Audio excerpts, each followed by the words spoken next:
I am Joyanne DeGennaro, President of the Center for Excellence in Education. It is an honor and a privilege to introduce Michelle McMurry-Heath, MD, PhD, President and CEO of the Biotechnology Innovation Organization. Michelle is a medical doctor and molecular immunologist by training.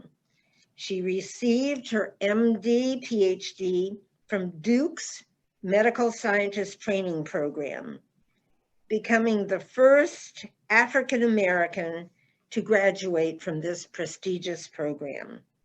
She spent 12 years working at the research bench before taking policy and leadership roles in government and industry. She comes to bio from Johnson & Johnson, where she served as global head of evidence generation for medical device companies, and then as vice president of global external innovation and global leader for regulatory sciences.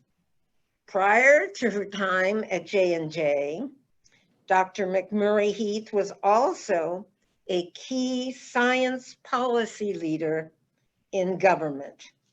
President Obama named her Associate Science Director of FDA's Center for Device and Radiological Health.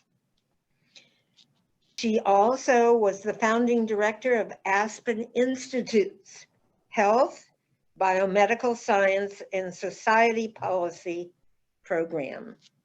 It indeed, Dr. Michelle has had an illustrious career which continues. She received her BA in Biochemistry and Molecular Biology from Harvard University. Dr. Michelle, we are so gratified to have you with us. I turn it over to you now. Thank you. Thank you so much for that warm introduction, Joyanne. And it is a pleasure to be with you. I just want to thank the entire CEE community, the proud alums, your supporters, and the leaders of tomorrow who have tuned in. I wish we could meet in person, and maybe next time, as soon as the biotech industry conquers COVID, and believe me, we're working on it, we'll have the opportunity to do so. But you've picked an exciting time to explore leadership in the STEM fields, particularly in the life sciences. I'm not sure most of the general public understands the scale, scope, or speed of our industry's progress in just the past few years, but we are gaining scientific knowledge at a breathtaking pace. The ability to leverage genetic sequence data information was a transformative step forward. We saw that with some of the earliest vaccines for COVID, which were made in weeks without ever having to put the virus under the microscope, using genetic sequencing and synthetic biology. Now, of course, after those weeks, we've been testing them in animals and now in humans, and we're getting so close. These kinds of new breakthrough platforms helped the biotech sector do seminal work on two earlier coronaviruses, SARS and MERS, and that helped position us to respond so quickly to this one. We're a competitive industry, but this is really a time of unprecedented cooperation. We've seen amazing data sharing between companies and universities. Small biotechs and big pharma companies quickly entered into handshake deals and signed one-page brief MOUs or memorandums of understanding to get started. In Washington, regulators at the US Food and Drug Administration have never worked so fast or been so flexible. And I know this because I used to be one, as you heard. So government and industry both know how much speed matters. And we don't have the luxury of our normal 10-year drug development timelines to beat this pandemic. FDA deserves a lot of credit for embracing remote clinical trial monitoring during this emergency. With so much apprehension that we have around traveling and around going out of our individual houses, it's one of the several innovations that we hope is precedent setting, even after this crisis is over. Small innovators and big biopharma companies worked together on manufacturing scale-up regimens for COVID that puts patients before profits. And many of them are manufacturing vaccine and drugs at risk before they even know if they're going to be approved or accepted. As a result, we've got hundreds of millions of vaccine doses already at the ready. And as a society, we can speed vaccines to people who need them the minute we get the okay from FDA. Then, of course, there's the social distancing, the shift work, and the long hours by those masked heroes and sheroes working in our labs. They've spent a lifetime studying and preparing for a crisis like this, using all that they've learned to end the pandemic and save lives, especially for the sick and the elderly. And that's the industry right now. In ways large and small, the worst healthcare crisis in a century has brought out the very best in our industry. And you can see that in the over 800 drug, vaccine, and antiviral development programs that we have launched against COVID just since the beginning of this year. And frankly, we're looking for brilliant young people with the courage and compassion to lead us into a future in which we can hopefully cure a lot of diseases. The topic of today's panel, how does a drug actually get from the lab to the market, was actually the question that first brought me to Washington over 20 years ago now. I started growing up in Oakland, California, the daughter of two public health officials, and really saw that the impact that science could have on vulnerable communities. At Duke, I had the opportunity to really immerse myself in the lab and loved working with science and working at the research bench. But then really had the opportunity when I had a year where I was breeding transgenic mice and there was not a lot else to do, to take some science policy classes. And I really got a different sense of how those science funding decisions get made and who has influence on which scientific questions get answered.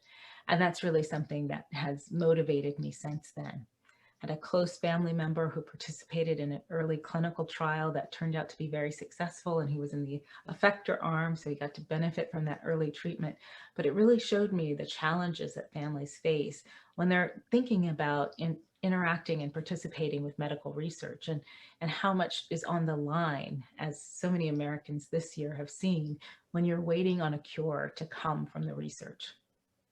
I got to work with Senator Joseph Lieberman and passed a bill that helped redirect research dollars and to really that translational research that is so critical and so important to turning a great scientific idea or breakthrough into something that actually works for patients. And now at the Biotechnology Innovation Organization, which is a membership organization of over 1,000 biotechnology companies, big and small, ranging from biopharma to food and agriculture to energy and the environment. We really have had the chance to focus since I joined Bio in June on how we expand access to all this great promise that science is delivering. So the COVID pandemic has laid bare the clear links between poverty, environmental injustice, and race in our healthcare system. And this is something that we've seen in many disaster situations before, hurricanes and tornadoes. But this pandemic, largely multiplies this impact. We've seen, for example, that Black Americans are dying from COVID at a rate 3 times the rate of whites, and low-income individuals with underlying conditions are much more likely to contract the virus and have severe outcomes when they do. COVID is just the latest in a long line of diseases that show stark racial and socioeconomic disparities in outcomes. And one of my industry champions is a leader that has attacked this head on, a leader named Tony Coles. He's an African-American CEO, and he helped give me my start in the industry through a United Negro College Fund scholarship program that he started while at Merck. And it was through that program that I got to go to visit the Merck campus as a graduate student and see how the industry really takes these great ideas that academic science and NIH-funded research develops and turn those into real solutions that are practically and pragmatically impactful for individuals. That program had a powerful, informative impact on me as a young researcher in molecular immunology. And on June 1st, when I was honored to take the leadership reins here at Bio, it was the week after the George Floyd protests. And at our digital convention, I got a chance to do a panel with Tony, and he said something worth repeating. He said, we have an obligation to step into the vacuum of moral leadership in this country. because it's our birthright as leaders to fill that vacuum and to fill it productively with things that we want to see happen in society, because we cannot divorce the twin engines of social progress and economic opportunity. And for me, that means empowering young leaders to step forward, achieve equity, and lead our industry forward. And the purpose of CEE is to give you just the tools you need to do that. As exceptional scientists, you'll have many opportunities before you as scientists, as teachers, as policy leaders, and these are all noble callings, but I want to challenge each and every one of you to really consider the opportunities on the commercial side of our business as well. I want you to encourage you to learn about and utilize the resources that are available to you: incubators, accelerators, venture capital networks, mentorship programs, federal funding, and more. Biotech entrepreneurship is one of the most complicated, demanding, and rewarding career paths that you could possibly choose. But choosing it puts you in the driver's seat to really make the kinds of change that you want to see in our industry and in the world. And we need leaders that look like you, think like you, and most importantly, care like you, driving the biotech industry into tomorrow. So before I take your questions, let me just close with a dose of inspiration this morning. It's a true story of taking an idea to market and creating a more compassionate and equitable world in the process. Ted Love was in semi-retirement after a long and successful career at Genentech. He had a great family and had achieved a great career, but he felt a calling to use his accumulated wisdom to do what had never been done before, and that was to develop a medicine that goes after the root cause of sickle cell anemia. As you may know, malaria is one of the human race's oldest and deadliest diseases, and each year it kills millions of kids around the globe. And the parasite that originally caused the disease has been around for more than 100,000 years, giving natural selection lots of time to fight back.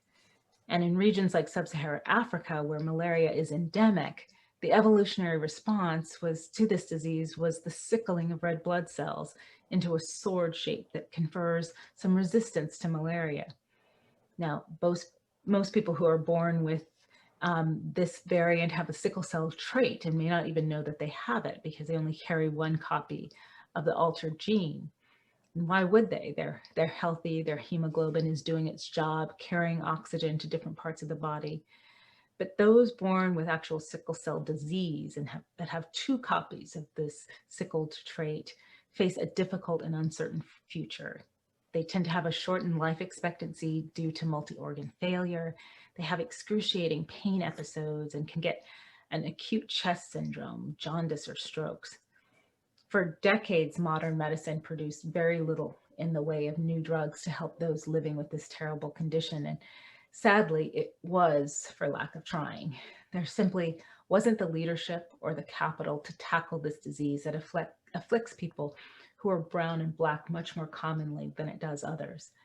But a man named Ted Love, an African-American scientist, did incredible work at Genentech, made the decision to lead. He took a promising piece of intellectual property and he combined it with his scientific know-how and his business acumen. And he started a company called Global Blood Therapeutics, or GBT. And he lived into his values, finding the best person for each position in his company, and created a very diverse company. He built a company with more women than men, a company where what we think of sometimes as minorities comprise the majority of the workforce. And together they set out to raise the capital to translate that promising IP into a real solution for this devastating disease. Remarkably, Ted took the company public on the first 6 patients alone. And the data was so striking that the company immediately became worth $1.6 billion in an IPO based upon these 6 patients. And if you looked at the patient's blood under the microscope, you could see the sickle cells just disappearing.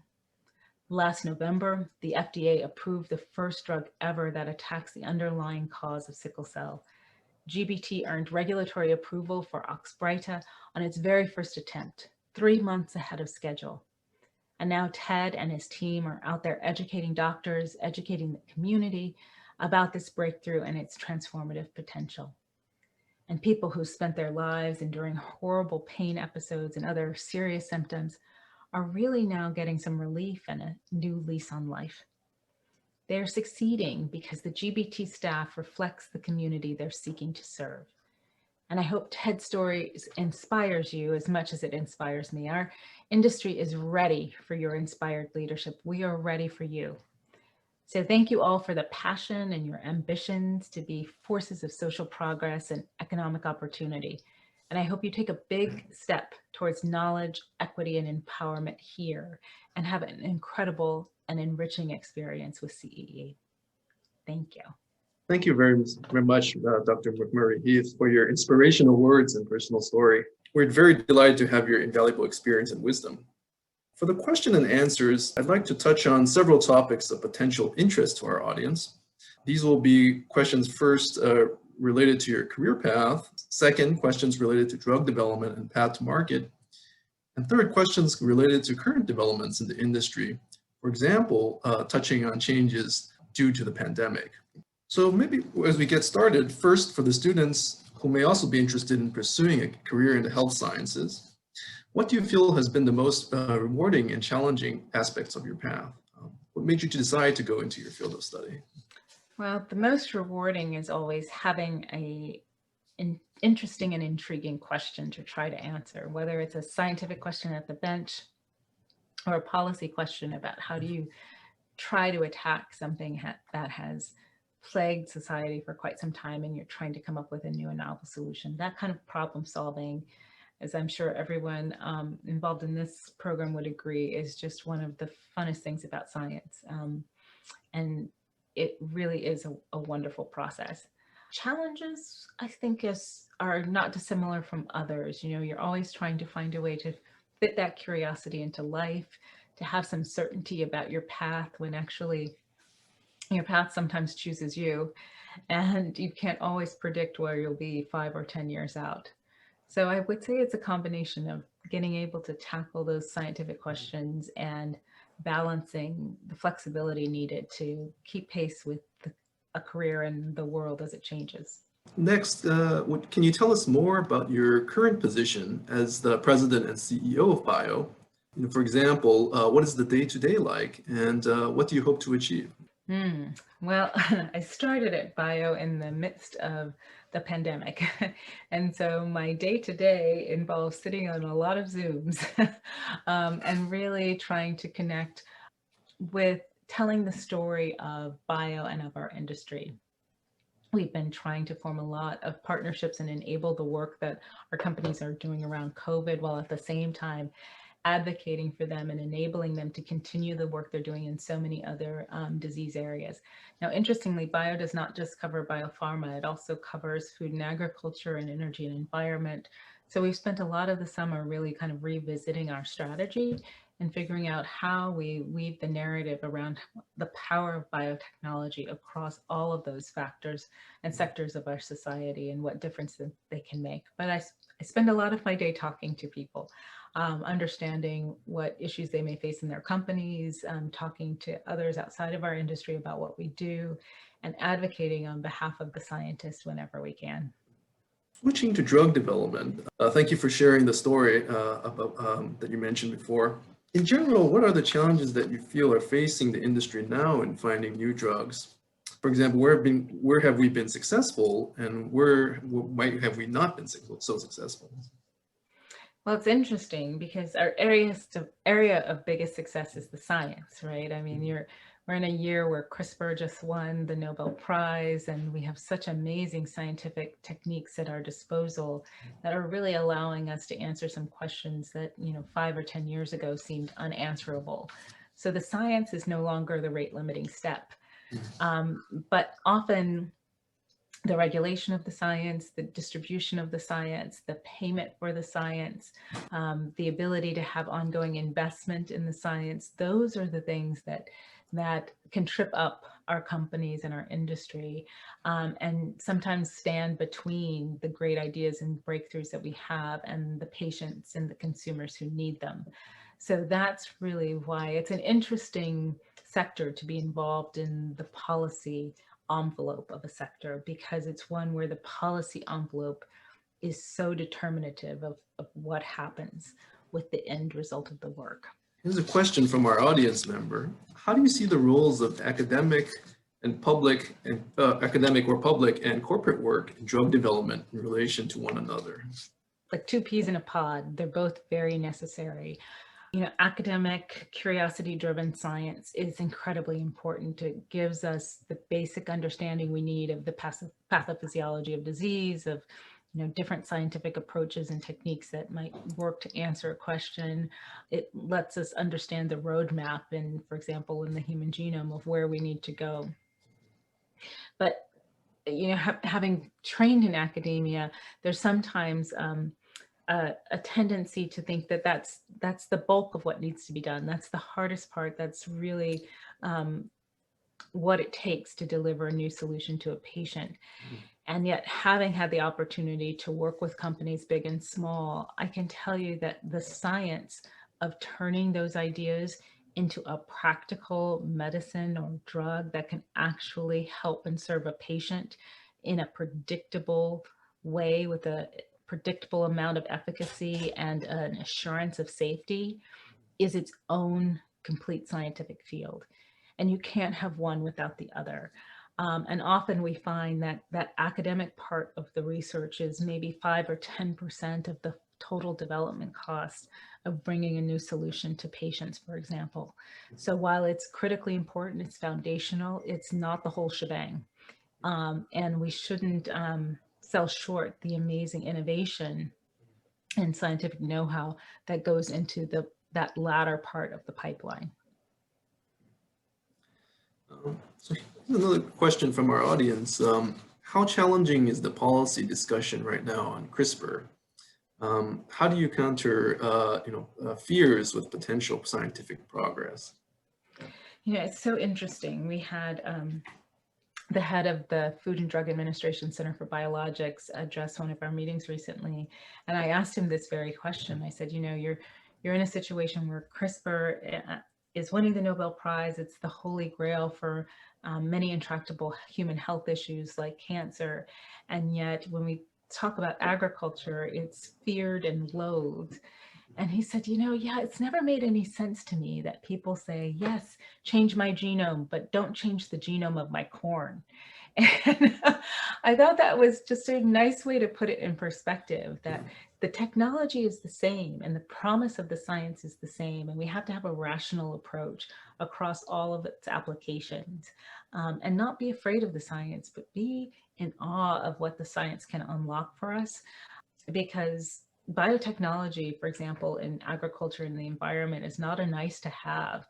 It's a way in food, for example, to deliver highly nutritious, affordable foods to low-income food deserts in a way that could change the way children grow up today in the inner cities of the US, for example. So we can't have blinders on and be such purists that we don't see all the full potential of the science that's at our disposal. Thank you very much. For those, where do you think perhaps extraordinary students like those involved with CEE might best be able to contribute to kind of the industry and drug development in this endeavor overall? Oh, there's so many possibilities. If there's any scientific question or disease area that interests you, there is a place for you and there is a chance for you to participate. There's, of course, very traditional R&D where you're working on figuring out how CRISPR actually becomes a drug that can be delivered to a cancer patient. That is an incredible portion of what we do.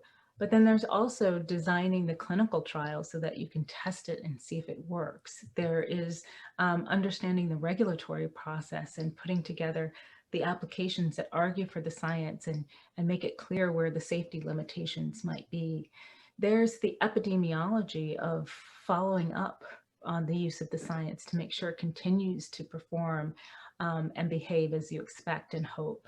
So there, as well as the entrepreneurial side of what we do, for which a scientific background can be incredibly helpful. So there's so many different applications for scientific excellence. and achievement throughout our industry. And I hope you just explore a little and try it on for size and see if there's something there that interests you as well. All right. So I think we have time for one more question. And it relates to perhaps issues about drug prices. Why do you think pharmaceutical prices have been such a massive issue within the past 2 decades? Could this be related to the increased difficulty in taking a drug to market in recent years? And what is your overall opinion on the issue? I mean, do you think it have a negative impact on innovation? Yeah, so bio has a long tradition, long before I joined in June, of really advocating on behalf of reducing the cost sharing that patients share in paying for a drug that they need to take, decreasing, for example, the out-of-pocket costs that patients have to pay. That is incredibly important. But a lot of the growth that we've seen in the cost of pharmaceuticals has actually come from the number of people involved in the process. You know, there's lots of different sectors involved in delivering drugs to patients: hospitals, pharmacy benefit managers, health insurers. And so we all have a part to play in the solution, and it's important we all play our part. But that being said, we also need a holistic conversation about what it is we're paying for, because it's not enough to just have access to the solutions we have available today without also being sure that we're not slowing down the development of new solutions for tomorrow. Because I think there's very few people who would look around our hospitals and our distribution of disease today and say, we have produced enough science, that we have all the scientific solutions we need for patients as we're sitting here today. I mean, COVID is a perfect example that we don't have all the scientific solutions we need. And that means it's critically important that we develop those new solutions as quickly as possible. So we do not want to shortchange our future, which is so critically important, in finding those cures for diabetes, heart disease, stroke, you know, all of those areas that sometimes disproportionately impact poor and vulnerable communities, but do not yet have a silver bullet just to get access to the science we have right now. There's a lot more to come, and we want to make sure that we don't turn off the spigot of innovation. Thank you very much. And thank you for the invitation. Appreciate it very much. Thanks again. Take care. Bye-bye.